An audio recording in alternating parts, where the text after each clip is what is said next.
You're hearing it. It's ACDC. He's shooting up to the stars because we're surrounded by stars because we're educators. We're in the best profession, the profession that creates all the other professions.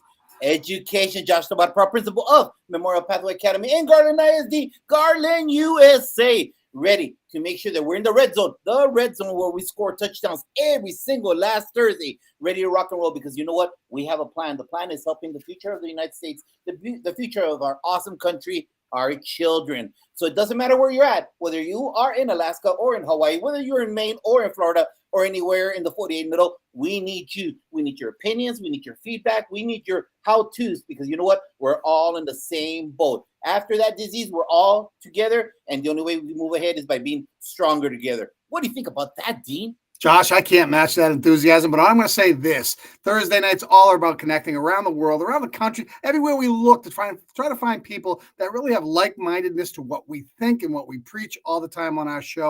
And that's about getting a little bit better. And you know what? It always excites me because I always leave these sessions a little bit smarter than I was the day before because I open my mind and I allow the input to come in and then I just put it in that colander and then take it into my day-to-day world. Hey, listen, my name is Dean Packard, one of the co-founders of Unlock the Middle. And listen, I'm just excited to be here. Again, we go over about 40, 45 minutes and we just go around the table and we just try to learn. So really good stuff, Josh. Thursday nights are always fun. Don't forget, we still have Tuesdays and we have Sunday nights flagship stuff, but so much is going on and we just try to bring that content to you out there to try to make you a little bit better. How was your day today, my friend?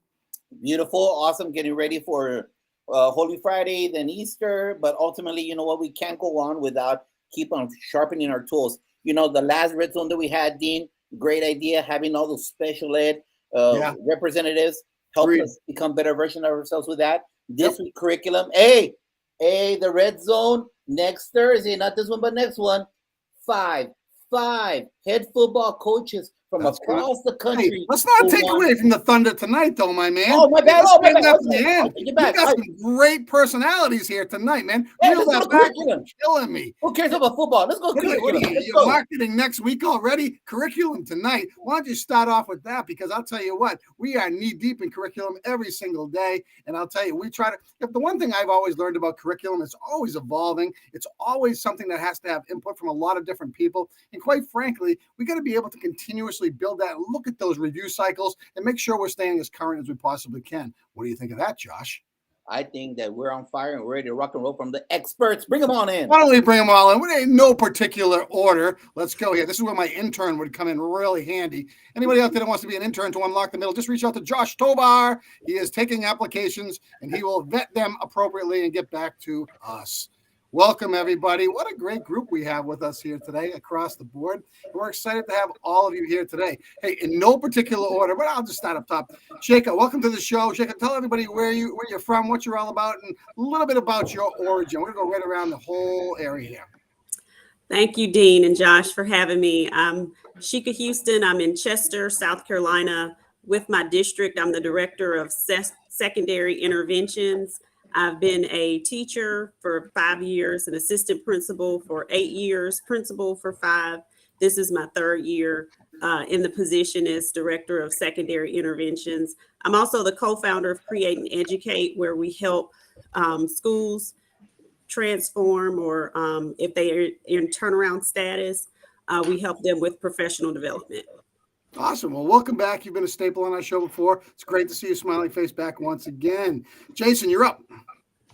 I just want to start out by saying, Dean, Josh, that was the best intro to any panel that I've ever participated on in education. So kudos to y'all. I'm Jason Adams. I'm a Chief Academic Officer in Garland ISD. Sean, it's good to see you. It's been a while since you've been to Garland, but been a while when you visited us. I started out as a teacher in Garland way back in '98. By way of Illinois. So I'm a transplant, getting away from the cold winters. Spent 4 years in elementary school before I went back home to Chicago area. And I taught for CPS in the south side of Chicago. Got married and came back to Texas, where I was a teacher at Beaver Technology Center. It's a pretty remarkable school, very creative, innovative campus, allowed us to do a lot of exciting things. I became an AP principal, then promoted up to a principal supervisor as an executive director of leadership. I did that for several years and then moved into my current role as a CAO a few months ago. So I'm just excited to be here. No, welcome, Jason. We appreciate you being here as well. Hortensia, welcome to the show. Thank you. Thank you for having me. Thank you for allowing us to be part of your Twitter organization. I had to actually call up Josh. Let me in if I can. Come on. I'm private. I'm very private. That's okay. I don't blame you. Well, welcome. So thank you. I am coming to you from El Paso, Texas, where I had the pleasure of working with Josh at Sakota High School. And so my journey has been, I've been a bilingual teacher. I've been a dual language teacher. I started teaching probably before you all were born. So I started teaching in 1984. Ooh. 1984. That's how old I am. So, but I've been a bilingual teacher. Super old. And then I became an administrator. And so I was a Japanese coordinator. No, I do not speak Japanese, but I was in the dual language campus where the students learned in 3 languages. Japanese being one of them, Spanish and English, of course. And then I became dual language coordinator at this central office, in charge of developing and supporting dual language programs across Isleta, ISD, and El Paso. And my last job there was as director of bilingual education. I left the district and started working with Thinking Maps as a trainer across the United States. So worked with them for 15 years. And currently I am an independent consultant. So right now I'm working with San Diego, working with teachers, doing early literacy training. And then I am also providing support through 806 Technologies for districts with LPAC software and training, supporting teachers of emerging bilinguals as well. I think you left off bus driver and cafeteria manager. I'm sorry. Right? The list is pretty long right there. Oh my Wife God. and mom. I love it. Great stuff. Welcome to the show. Hey, John, welcome back, my friend. Nice to see you. Good to see you guys as well and meet all these fabulous new people. Let's see. I've been teaching since last century. I'm going to riff off you, Hortensia. I started as an emergency credential teacher who had a stunning 2.9 GPA all the way through school. My wife basically said, I want vacations off with you and you're going to be a teacher. And I was like, okay. And 3 days in, I fell in love with the career. And I've been a 4-8 teacher for about a decade. I've been a high school teacher for about 8 years. I got to start a 1-to-1 MacBook High School from scratch in 2008. In 2015, I quit that job and became a district curriculum coordinator. My superintendent walked out and got fired one day, and they made me the interim. And so I got to be a sort of an interim county superintendent for a while. I quit that job and went to work for Q, which is like the ISTE affiliate in California. Grew that from 9,000 to 27,000 members. On the way home from Australia, I said, I don't want to do this anymore. I fired myself and went back to the classroom because that's where the action is, Josh. That is where the rubber meets the road. My claim to fame is EduProtocols, free templates available. And I've worked in about 370 classrooms in 3 countries in the last 2 years. And what I do is I go in and model what the classrooms should work like. So I don't show them apps and I don't show them lesson frames. We go in there and do the work with the kids. So that's what I do. That's why Josh and I get along. We have same energy level. In the trenches. I love it. And that's where it all starts and that's where it all trickles upward. Absolutely correct. Thanks, John. Appreciate that. And Sean, last one here. Come on. And nice to see you again as well, my friend. Good to see y'all. I'm a little worried about Josh. I think his Texas certificate is in danger. He said football doesn't matter. So, yeah, I know. It's pretty rough. That takes precedent over everything else. That's right. Yeah, so I want to unpack that for about 45 minutes. So, I mean, I do lots of stuff. My niche is figuring out when you go onto any campus, everyone's working hard, and the results never quite are commensurate. And how to help people work slightly different to get results that are consistent with how hard they're working. So we tell people we're not trying to help you work smarter. We're plenty smart. We help you work slightly different to get bigger bang for the buck.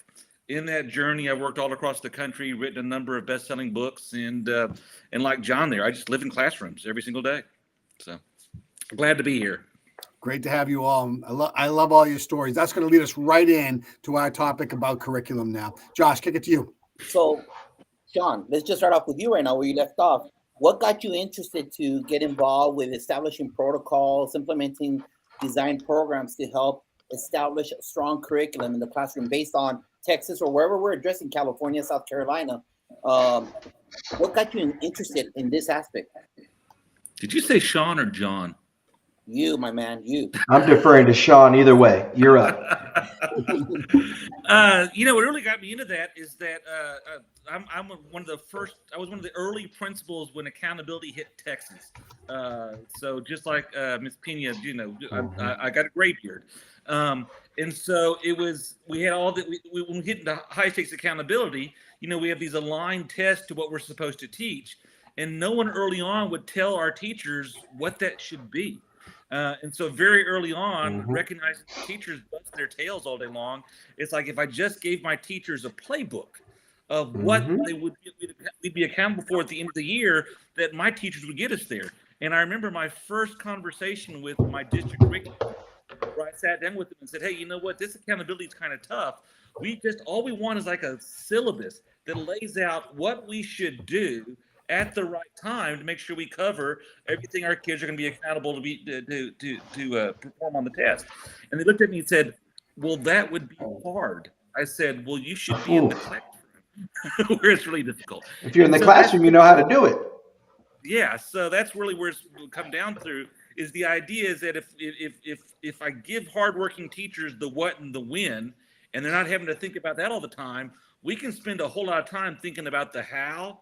And when we spend a lot of time thinking about the how, we can get kids there. And so that's really what we pushed is that just give us a solid what and the when. Don't give it to us with the idea that we don't know what we're doing. We know what we're doing. We just don't have time to think about curriculum 24/7. We want to think about how to teach it 24/7. So give me the right tool. So that's really what my push has always been, making sure the curriculum people give us a tool that's actually actionable in the classroom. And then how do we implement that? Awesome, Sean. Thank you. Hortensia. I think I'm going to go back to the fact that, I think back at when I started teaching. When I started teaching, I was Google. Okay, Google was not there. And so everything had to come from me. All the facts that we're talking, learning about the Civil War, anything like that, I had to provide that information through textbooks or whatever. And so we realized that, students can learn about the Civil War. They can Google anything you want is, you can Google it. And so what is it that we need to do now? Teachers don't need to stand there and provide them all these facts that they need to regurgitate back. But the thinking, especially working with thinking maps and working across the nation, is let's help these students understand how to think through things, how to be problem solvers, how to be able to take information and make sense of it. Because they can go into Google and find anything that they want. But how do we teach them how to think it through? Okay, how do we think it through? And when we started looking at standards, I kept thinking about the fact that if we look at a standard has two components. It has the cognitive piece and the content piece. The cognitive piece stays consistent throughout any content. We're going to define, we're going to describe, we're going to analyze, we're going to evaluate, and then comes the content. And if we focus on that cognitive piece or every single content, and we teach students how to analyze, how to evaluate, how to describe, how to look at cause and effects, then the content can come along. And so that was something that I realized, that if teachers understood that and students understood that, and especially your struggling students, that they know that I'm doing the same thinking in every single content area. But a lot of times what students do is, this is what I do in science. What I did in science, I do not do in math. What I did in math, I do not do in reading. But if we really focus on the thinking and what you're doing with that content, then it really levels the playing field for all students. If I know how to describe, I can describe in science, math, reading, everything else. And that to me was a big aha and something that we shared with teachers, that we have to make sure that students understand that we are not departmentalized in here, because that's what students do, they departmentalize it in here, but it's consistent throughout. The thinking is consistent throughout. It's the same thing. I can sequence in science, I sequence in reading. It's the same thing. The only thing that's changing is the content. That's it. Awesome, Hortensia. Exactly. Thank you. South Carolina Gamecock Chica representing. Whoop, whoop. Well, I came into education as a career changer as well. My background is business. I was a realtor, and I was at a real estate agency where we did mortgages as well. When I got into education as a business teacher, that was before they had standards for business. So I'm dating myself here, but I'm not going to say my age. So I had to use the English standards for our standards. So I was really versed in the ELA standards because those were my standards. And I used to collaborate with the ELA teachers about what they were doing. So I've always had an interest in curriculum and a strong hold on it, because that's what I did for the classroom. Now, fast forward to being a principal who was in the throes of state sanctioned school improvement status. It was one thing for the teachers, definitely had to understand the curriculum and the standards of what they were teaching for us to be able to grow. And at a school that I was at, a school of promise, when there's a lot of students who are behind or they're not on grade level, you have to be able to work with teachers to show them how to make sure that they're not watering down the standards. They have to still expose students to grade level content because that's what they're being tested on. So that was a shift for a lot of the teachers. We had to do a lot of PD on that, making sure that they were not just checking boxes that, hey, I taught the standard. We've got to go a little bit deeper than that. The other part of curriculum, the curriculum is one thing, but instruction is the other part. As a person who was going in to observe classes, some of my children were dying slow deaths. We've got to make this interesting. It can't be just, here's the standard. We got to put that power in the hook. We've got to relate to the students, make it relatable to things that's real world relevant to them. We have to make it exciting. We're in a middle school where it's very easy for us to make cross-curricular connections. It has to be hands-on. I, as an adult learner, can't sit in a classroom all day and just listen to somebody talk. It drives me insane. When I was getting my doctorate degree, I used to have to get up and walk around the class because it was just too much talking. So I've developed adult ADHD. I understood where the children were coming from. So when we did PD on those hands-on learning, cross-curricular connections, not only were we able to come out of state-sanctioned school improvement, we improved 2 report card grade levels in 1 year. So that's why we help leaders in schools with that now. But we also won a STEAM School of Excellence Award, because those types of hands-on learning things, those are the things that children really, I told the teachers we had no office referrals, no behavior issues. This is what children like, and learning can be fun. Jason, talk to us. Yeah, that was kind of a perfect segue, Shika. The question kind of lends itself to this very technical thing, right? Structures, protocols. But what kind of led me to this work wasn't the kind of the technical side of it. It was more about the delivery. It was about the instruction, the teaching. I think in a system, especially now, you think about, I'm not sure what it's like across the country in other states, but you're talking anywhere from 50 to 60 to 70% of teachers that are coming into the field are coming from non-traditional backgrounds, non-certified instructors that are coming in. And so it's kind of magnified the need to really focus on teaching and the joys of teaching, and the excitement of teaching and student engagement. And so we certainly spend a lot of time of delving into standards and putting systems and structures in place around PLCs and allowing teachers to kind of unpack and plan together. But what drew me to this work was really the teaching piece. I think all of us on this call at some level have probably been teachers, and just the excitement about connecting with the kid, excitement about engaging kids in relevant learning. You better like kids, huh? Yeah. And it's just, I think for me in this role, my team hears me say this all the time. Two things. One is we've all been teachers. We can never lose the heart of a teacher. And two, as we design systems and curriculum and structures and resources, all these things, we always have to be able to move the point of accountability closer to the point of responsibility. We can never forget what it's like to be a teacher. And so that's what excites me about this work, especially now coming out of a pandemic. We have kids that are years behind. And so it's more important now than ever to make learning engaging for kids. That doesn't mean we water down standards, we water down expectations. It's the exact opposite. We have to maintain high expectations, strong alignment with standards, but it really takes a skilled teacher to get kids excited about learning when a lot of kids have been disconnected from the system for so long.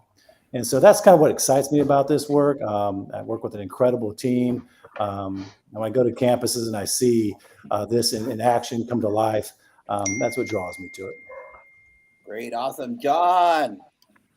I just feel like I'm vibing with you guys so much here, because like I could literally slice up my resume and give different parts to you guys and we'd all be on the same page. When I go out and do these classroom demos, almost every time, Josh, and I'm picking on you right now because you're the person I know the best, but a kid will raise their hand and I go over and I go, "What's up?" And they go, "Are you coming back tomorrow?" Any chance you can come back tomorrow? And I'm like, "No, I'm just going to try to help your teacher get it." So tying in with what you guys are talking about, and especially Sean, I really liked what you said. Here's what I think teachers are doing. And this is a broad brush over generalization, but they've got this idea that they need to make kids do worksheets. And then if they do that, then the kids will be smart. But the problem with that is if I do a worksheet on filling in blanks about Ben Franklin, then I don't have any actual skills. I don't know how to summarize. I don't know how to look things up. I just have content. I don't have any skills. It's like a football player that can catch and run and throw, but has no idea what happens between the whistles. And you got to have both. And Sean, I was really listening to what you were saying. Like my actual bachelor's degree is in advertising. And here's what I know. It's relatively easy to stand in front of a room and talk for 30 minutes and then blame the participants for not doing the work. It's pretty easy. Absolutely. And I always tell my friends, it's like Indiana Jones, golden idol, bag of sand. You got to move it really fast or the poison arrows come out. And so what I try to do with my work is show teachers that what I'm going to show them is easier than what they're doing now. And they're going to double or triple their results. When I went back to the classroom, I didn't do anything super special. I just taught during my normal contract hours. I got my language arts scores from 23% to 48%. I got my math scores from 9% to 41%. And I'm not working on Saturdays. I'm not doing the burnout teacher thing. I'm not doing teacher martyr. We're doing it within the day. So the EduProtocols approach goes like this. We're going to take tools like Blookit and Quizlet and WordWall.net, all those fun things. And those are now initial instruction. Think MTSS level 1. Those are the initial instruction. I'm not going to lecture you about parallel. I'm not going to lecture you about angles, nouns, and verbs. We're just going to play those. And the way we do it, we call it the Fast and Curious. You play a 4-minute game with about 15 questions. It lasts exactly 4 minutes. You coach the kids on the top 5 missed for about 1 minute, and you put them right back in. And we're seeing people that are getting 35 to 40 points of growth a day. The best part, what do I have to correct tonight? Nothing. We're going to do the same thing tomorrow, faster, right? And then we're going to do the same thing the next day, faster. Now there's more sophisticated protocols that you can do. So we do a lot of Freire models. We have things called cyber sandwiches. It's kind of like a think, pair, share. But if the kids don't know how to multiply, I can't teach algebra. And if they don't know nouns and verbs or the parts of speech, I can't teach reading or writing. And if they don't understand all the parts of the hero's journey, I can't raise their comprehension. So we automate that piece. The last thing, and then I'll shut up because I'm going on kind of long. I'm seeing all these TikTok videos, and I would strongly encourage any leaders to be on TikTok just as a lurker, because it allows you to see what the teachers are liking and not liking. And I keep seeing this one, Dean. Now I'm going to pick on you because you're the old guy. Dean, I keep seeing videos that say, these kids, I can't engage them. They're unengaged. My job is not to engage them. And listen to this twist. My job is to stop disengaging them. They are engaged in Roblox. They are engaged in manga. They are engaged in football and cheerleading and travel sports. They come to school and shut off because we've trained them to do that. It's not my job to engage them. It's my job to stop disengaging them with my classroom affect. I'll pause for a bit. I'm actually loving that. And Josh, did you have something you want to add quickly? No, disengage versus engaging. Think about that for a second, how powerful those two words are for any teacher. Do you engage or disengage your students? And that right there, it just speaks volumes. Hey, listen, coming out of COVID, we've seen, a change in how kids are learning. We've actually talked about that a little bit right here. So let's talk about that. From a UDL standpoint, Universal Design for Learning, every student has an access point and an entry point to their actual overall learning. And it's our job as educators to find that and differentiate to help them get there and cause that student engagement. But let's talk about the change and how the implementation, what it looks like since the COVID lockdown. And John, I'm going to go back to you for a second. And if you could just sum that up. Well, I'll give a quick one. The one I hear a lot is, these kids don't know how to do school anymore. No, they are refusing to do school. That is a very different statement. They can shut up and do it if they want to. What they're saying is, I'm not coming back to whatever you guys thought was cool. I just spent the last 2 years living in pajamas, going to the bathroom when I wanted, getting a snack when I wanted, not being harassed at the recess, not having to line up for lunch, doing my homework when I wanted. If you think I'm going to sit quietly for 6 hours a day and do your coloring, you're wrong. And we're misreading that as can't do school. That is the hubris of education. They can. They're telling us they don't want to. And I'm so proud of those kids in Tennessee right now with what they're doing with their protests. That looks like a cool future to me, where kids take action. And they're doing that in a very subtle way with us in classrooms. They're like, nah, I don't like that. And you guys, we've known this since the movie Joe Dirt came out. Remember Joe Dirt? There was the scene where he's trying to advise the guy who has a fireworks store. And all the guy wants to sell is snakes and sparklers. And Joe Dirt says, dude, nobody likes that. And he goes, but that's what I like. And he goes, that's your problem. And that's what we're having a problem in school. What do you mean you guys don't want to do these worksheets? What do you mean you don't want to copy things down from the board? What do you mean you don't want to sit quietly? And kids are telling us that's not what they want to do, which actually turns out to be an amazingly ineffective way to actually teach humans. I'm going to take that one step further. I'm thinking about compliance versus connection. And you know what? Yes. We have a lot of teachers that you're not doing it the way I want you to do it. And I'll tell you what, forget about that. Get rid of that. Connect first, and the rest of the stuff will take care of itself. Thank you so much, John. Sean, you're up. Well, I wanted to say with the connection piece, a couple things we're seeing a lot of. First, we get this. Can you tell me how to get my kids off their cell phone? They just look at it 24/7. So I mean, we spend a lot of time even with professionals. Like, it's an addictive drug. Yeah. Put it away and focus on your kids. And then with your kids, you got to have them put it away also and support them as they do that. And when they push back against it, well, when you can't put your phone down also, you got to realize we got to help everyone get through this. The other thing is, the big issue we're having is that we spent 2 years looking at screens and become addicted to working by ourselves. Then we come back in the classroom and teachers are going, okay, get on your Google Doc and work by yourself. So we're like, guys, we're back together now. I'm not anti-technology, but this one-to-one with kids in their screens, we used that model during the pandemic and it wasn't great. So this is our chance to talk and connect and build together and leverage brain power and rebuild relationships. And so we're spending a lot of time. I want to throw out one thing that you're going to love, Sean. I do this a lot. I get kids started on Blooket. Okay. I get them all logged in and I go, whoever is your friend, number off A and B. And you know, the A kids, they always say, I'll be A. Like, oh, you can be B, I'll be A. And then I say, all of you kids that said you're A, close your laptops. 1 computer, 2 kids. You should hear the chatter. And teachers are mind blown. They're like, oh, I've never thought of that. And I go, that's we're nothing. doing the same thing. How about we're saying do one computer per table. Oh my gosh. And they're all on content. It's amazing. Yeah. And the other thing, when you get kids talking to each other, you know, they will backfill their deficits faster than we can identify them. And so, I mean, so that's part of what we're trying to do is like, guys, there is a communal component to learning, and we got to rebuild that. First of all, helping kids to learn how to connect with each other, but also how to leverage that brain power. So we're spending a lot of time on that. And the more that our instruction resembles what it was during the pandemic, the less kids are engaged with us. So. Absolutely, perfectly said. Hortensia. Well, a couple of things. Definitely, Sean, with what you were sharing. It's funny because I said, I work across the United States with high school, elementary, middle school. And one of the things that I have found is that, you know, what we don't want our students to do, teachers will do.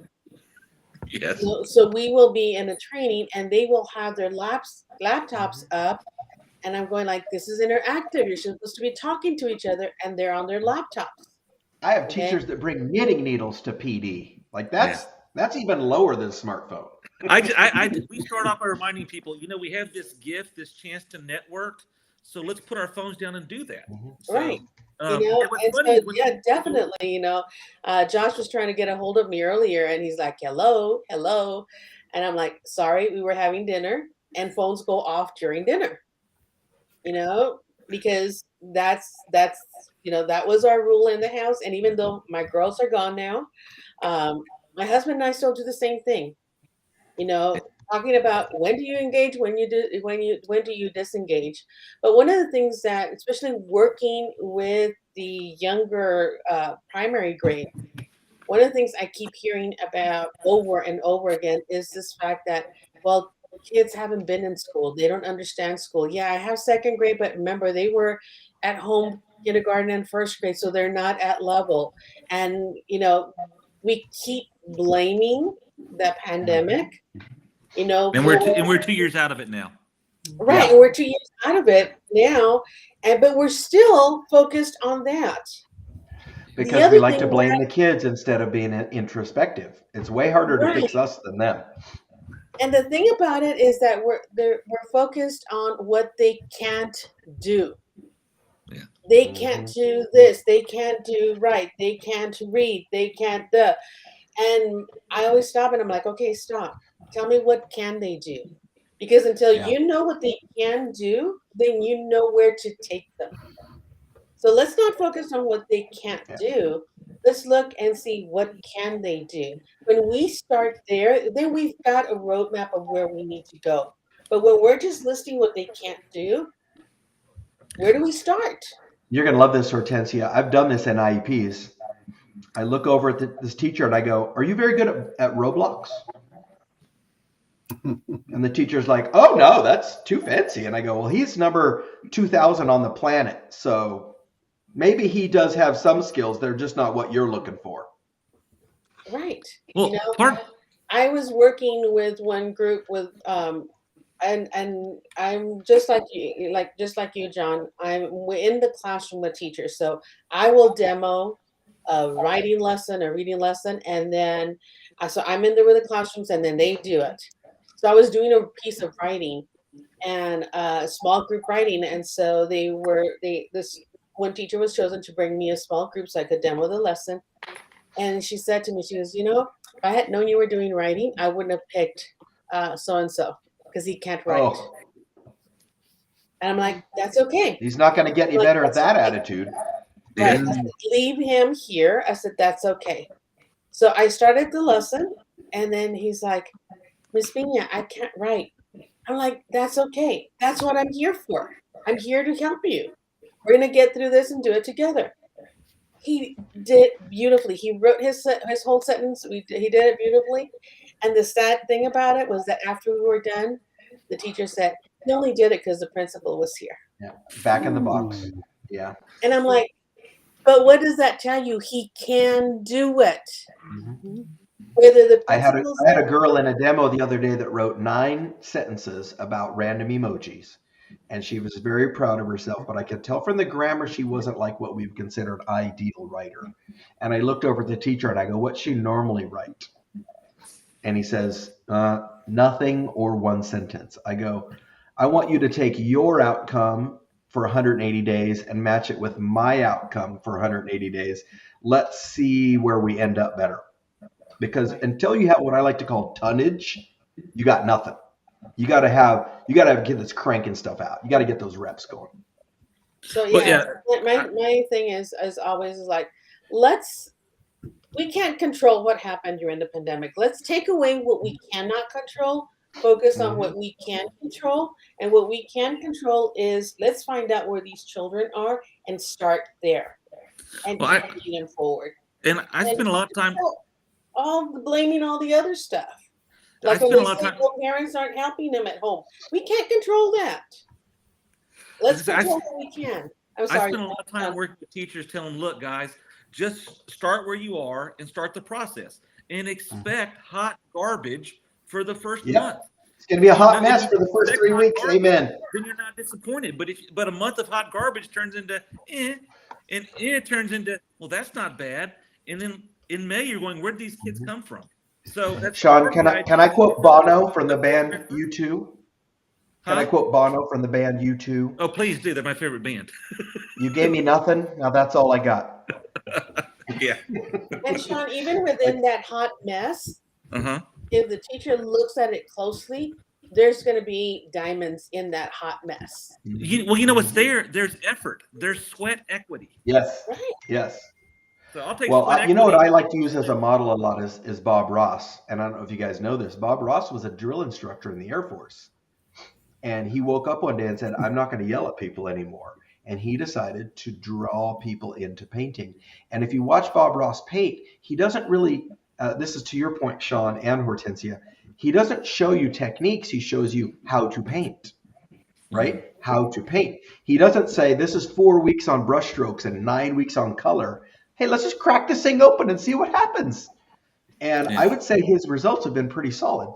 But I've seen a picture of him, and I don't know if it's true, but this to me is what differentiation looks like that is missing in a classic classroom. There's a meme that says, that Bob Ross says, "One day a man came up to me and said, 'I could never paint because I'm colorblind.'" And then the next picture is in Bob Ross in front of an all black and white painting. And he says, "I thought we would paint in black and white today." That's what a master teacher does. Because it's not about the color, it's about the vibe, it's about the energy, it's about creating. It's not about the colors. I've learned a long time ago, never interject when great things are happening. And you three are absolutely right on so many great things. So, but I'm going to crack the whip because we have a 1 hour show right here. And I'm going to kick it over to Jason. Jason, go ahead. No, I was just soaking in the conversation. Unbelievable stuff. A right little there. bit, yeah, it was great. A little bit different direction, but it kind of connects to everything that people have already shared. The pandemic just showed us our best side of ourselves and also the worst. And for us, we have to come back and just recalibrate and set expectations on what good teaching and good learning should look like. And so, in order to have a classroom where kids are interacting and engaging with one another, we really had to look at why is that not happening. Or do kids not feel psychologically safe in that room? They don't feel part of that classroom. Does a teacher not feel safe enough to take risk because the last 2 years or year and a half, they've been living in this controlled world where they thought success looked like kids are quiet and they're producing work. And so really kind of delving into that part where, how do we get kids to interact more? How do we give teachers the freedom to do so? And really just challenging expectations, what's possible for kids when you do that, when you release the control to kids. And it's been remarkable. It doesn't matter how high you set that standard, that measuring stick, kids are going to get there. And so we've really pushed hard on that. and just kind of understanding what should a good quality classroom look like, and just trying to capture it, really trying to show teachers what this could look like, what's the possibility. And so we've spent a lot of time going around videoing lessons, videoing intros, videoing collaboration, collaborative walks, getting teachers in other teachers' classrooms, because we've been so isolated, or we felt so isolated. But you're right, that's 2 years ago. And so we have to move on, but we also have to acknowledge that, for some people, they haven't felt like they belong in school. They haven't felt reconnected to school. And so trying to accelerate that as much as possible to get them where they are. Teachers, one of the best things I heard right there, Jason, is release the control. Become a facilitator. You don't have to be an orator. You don't have to stand in front and be that conductor. Yeah. Give the kids the reins to their learning, and you will see amazing things happening in the class. Absolutely love that. Hardest thing to do for an educator sometimes to let go of that. But again, with proper training and proper mapping of this whole stuff, it works out really, really well. Sheka, you're up. I totally agree with everyone so far. Everyone has been spot on. The thing that I've been seeing, or we've been seeing in our district, a lot of the students, just sitting in front of the computers. Teachers are still shuffling things through our learning management platform.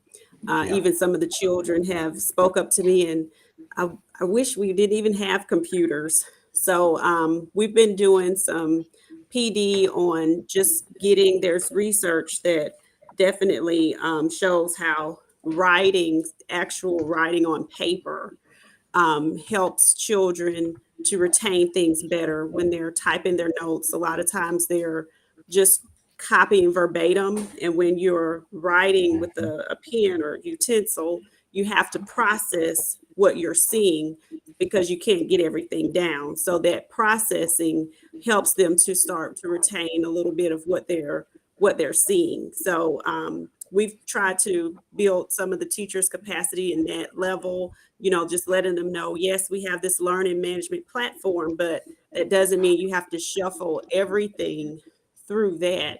We want the children to be familiar with it, but there's definitely something to be said about focused note taking, learning how to summarize your notes, writing across the curriculum. So we've had to have some focus on that as well. Good stuff right there. Josh. So guys, when I text you guys and message you, I knew there was going to be a ton of fire here. But look at the clock there, right? So let's get focused on these last couple of questions. We're going to move on to the next one. We've been hearing about some noise, the situations that we're going through in public education right now.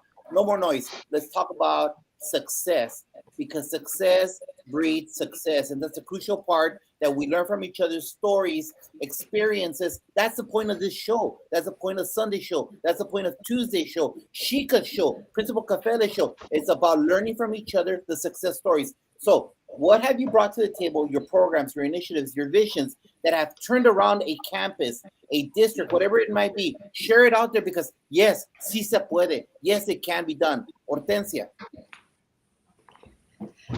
I think going back, the biggest thing that I think that I brought was definitely, and I have to go with thinking maps, because it's a tool that students can truly use, and it's their tool. Again, we talk about allowing students to, take some action within their own learning, and that allows them to be able to do that. It levels the playing field for all students. All students can share and join in at the level that they are at, and especially working with second language learners and bilinguals. It was a tool that they could use in any language, because we all know that as an emergent bilingual, we're having to think about it in one language, translate it into another, then put it down on paper or be able to talk about it. All those things are happening in our heads, and before we're able to speak or share or do. And so that was one tool that really helped our emergent bilinguals to be able to do that. And so we really focused on teaching the thinking, knowing that, it's through emotion and meaning that helps students retain information. And this helped them create their own meaning and be able to retain that information. Chika, you talked about the fact that paper pencil connection. And they're drawing their own maps. It's not a black line master. They're drawing their own thinking. And so that was one thing that, as a teacher, when I was still in the classroom, I used, and I saw such success with all our students that definitely when I was asked to do training for them, my focus was English learners. My focus was emergent bilinguals. Let me work with them because then we know what they need and where we can take them. So I think that was the one tool that I brought to the district that really made a big difference for a lot of our students. I agree 100%. Thinking maps. Jason. I think just absolutely pouring into teachers. Absolutely. Just in ways that we've never done before. And I think trying to find the balance between, these are kind of the non-negotiables. These are the things that all beginning teachers or teachers into our system need, but also giving a lot of autonomy and voice and choice for teachers. Just understanding that we have to professionalize the profession and never forget that, teachers need to drive their own learning to, more. In my opinion. And I think over the last several years, we've kind of, chased, programs and software and all these things that takes the, away from the profession and minimizes the teacher's impact. And so I'm excited about just absolutely pouring into our staff and getting a lot of input from them about where do we need to grow. This is what we're seeing in classrooms. This is what we're seeing in our data. This is what we're seeing in student learning. And getting more input from teachers. I just think that when you do that, the teaching and the learning gets a lot more sticky. And so I'm looking forward to just pouring. Thank you, Jason. Appreciate that. Sean, success story. It's where to start. So we work with schools across the country, but what drives the success is really implementation at scale of 4 things. And if you can't do these 4 things at scale, then you just have anecdotal evidence you have anecdotal success, but you're losing kids by the bucket load. And what we focus on is 4 things. 1, treat your kids decent. 2, teach the right thing. 3, teach the right thing better. 4, teach the right thing better longer. And everything we do is how to make those 4 things happen across the board. So that's the work. So, and depending on the campus, some of them are better at some of them are better at some things than others. But right now, we're spending a lot of time at the secondary level of treating your kids decent. There's a lot of frustration out there with adults and kids, and they have more energy and less to focus on. So if you're getting a battle with kids and adults, the kids always win. So you gotta break the cycle. Good point. Chika. The acronym that we used at the school, and I use it on the platform now and through Create and Educate, is REAL, and that stands for Respect, Excellence, Accountability, Literacy, and Leadership. When we took what we were doing at the school level with data and made sure that students understood what their data meant, what they needed to do to grow and develop that growth mindset in them, that's when the culture really started to shift at the school. I would always say on my town hall meetings with students, CMS, I see you, what do you see? Your answer should be greatness. And as they continue to reach those milestones and understood how they were growing, they were telling their parents about the growth that they had, the goals that they had and wanted to achieve. I didn't have to tell them anymore. Their answer should be greatness. They were saying that they were great. They believed it. So when it starts to transcend down to the student level, they take ownership of it. To me, that's when your real shift takes place. Thank you, John. Okay. To me, it's like a 3-way mix. 1, we got to quit with the teacher martyr thing. Quit working all weekend, like Sean was talking about, and Hortensia. Come up with 8 or 9 things your kids can do every day. And I think Chika referenced this. Every day we're going to summarize. Every day we're going to give our feelings. Every day we're going to find some facts. Every day we're going to present. Sometimes it's about science. Sometimes it's about history.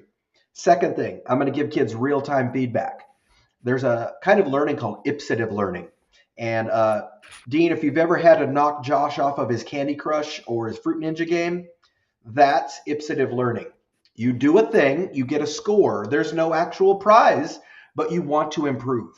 When you give kids real-time feedback, they want to improve. So the second thing is, we call it TWA teaching, teach while walking around. Get out from behind your desk and have kids do the thing and give them live feedback. We call it graded. And then, yeah, same thing, same idea. Same thing, yeah. And my benefit ties with number one, because if I've looked at everybody's paragraph, I now know where they really are, not where I think they are. I have nothing to grade tonight, and tomorrow I'm going to go after what I saw today. It's a really simple concept, but really foreign to teachers. And then probably my third easiest one is quit making stuff, you guys. Oh my gosh. Teachers think they have to make times tables quizzes on Blookup. I go, there's 24,000 in there. Go on GimKit. You don't need a special quiz for your Second Amendment or your plant cell. There's 10,000 in there. So for me, the first thing is, and I think Jason was referring to this too, if you lose the teacher's mind and soul, you're going to lose everything. Or in Josh's language, if mama ain't happy, nobody's happy. You got to take care of you. And so you got to get rid of that teacher martyr. So my 1, 2, 3 is automate, repeat, immediate feedback, and start stealing quizzes, because I'm telling you right now, your Appomattox speech quiz is not better than mine. They're the same things.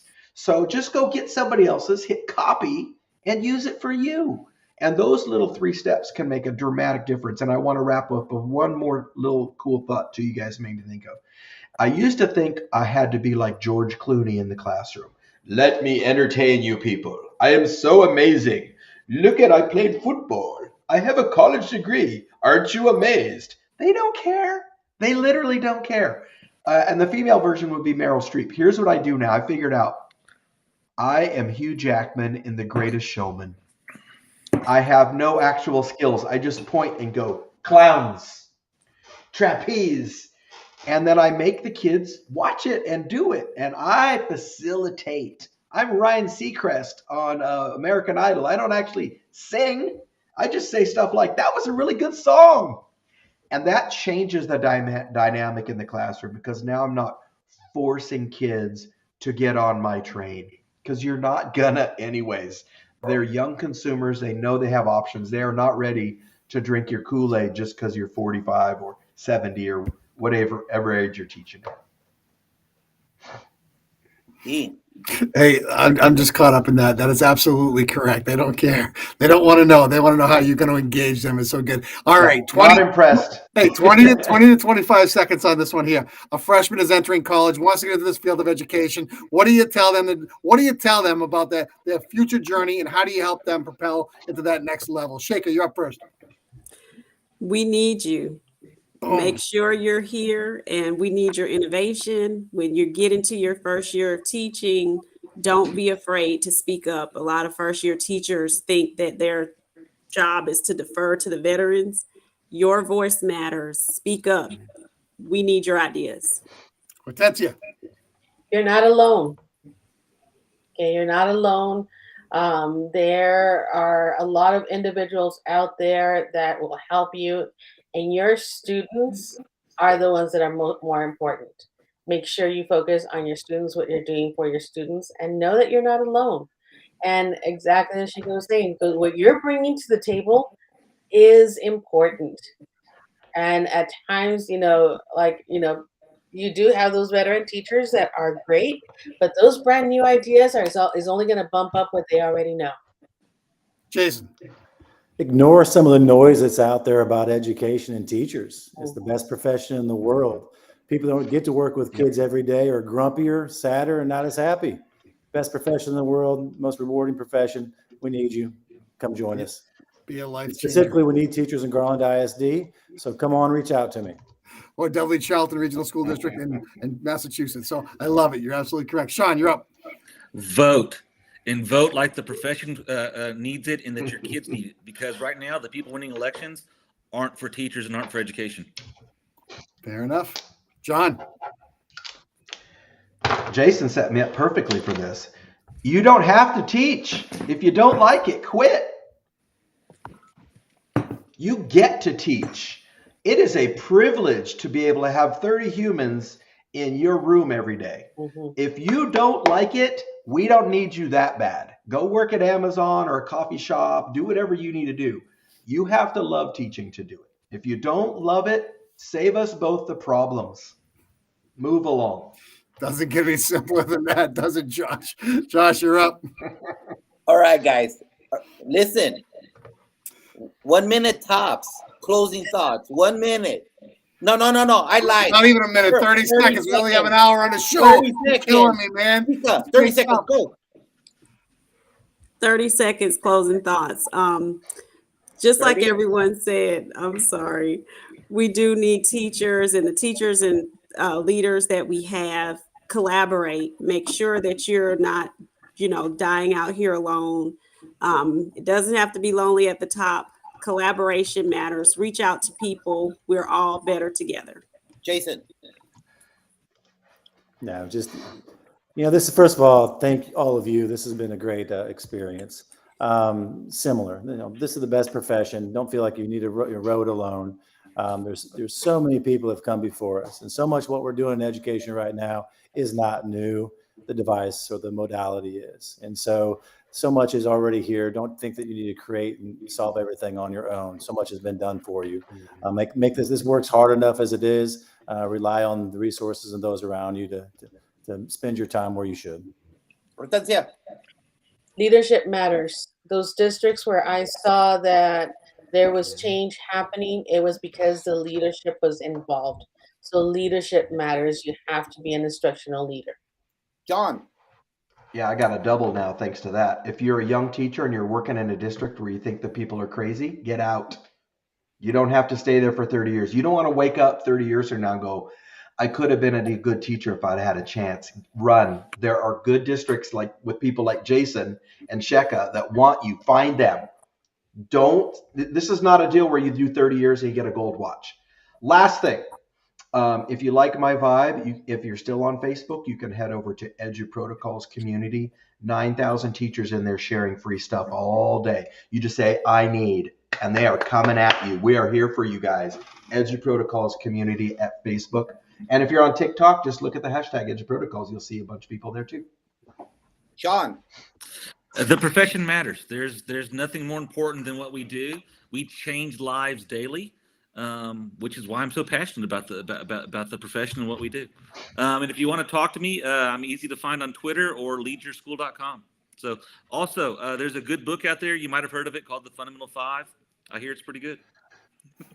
I agree. It's a great book, let me tell you. Hey, you know what? We got a couple of minutes. Thank you, everyone, for being here. We scored another touchdown, Dean. We scored another touchdown. Amazing. Thank you for everyone who is here tonight on the Red Zone for scoring that touchdown, winning our Super Bowl for this week. But it's not over. The flagship show this Sunday, Vernon Wright, is also on fire. So check us out. You got Vernon? Today. Vernon, yes, coming, bro. Vernon's going to be. Hey, we got three Super Bowl people here. That's my guy. That's my guy.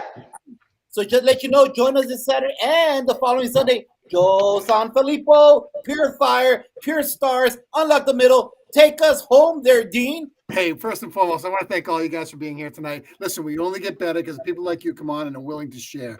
Don't stop what you're doing because you make a difference every single day for every teacher, every student, and every learning community. Everybody, I want to thank you very much for your time. Listen, make sure you work for those kids because those kids deserve the best us possible. Have a great day, everybody. Have a great rest of the week. Happy Easter. Happy whatever. Happy weekend. Be well. Everybody stay on for one moment.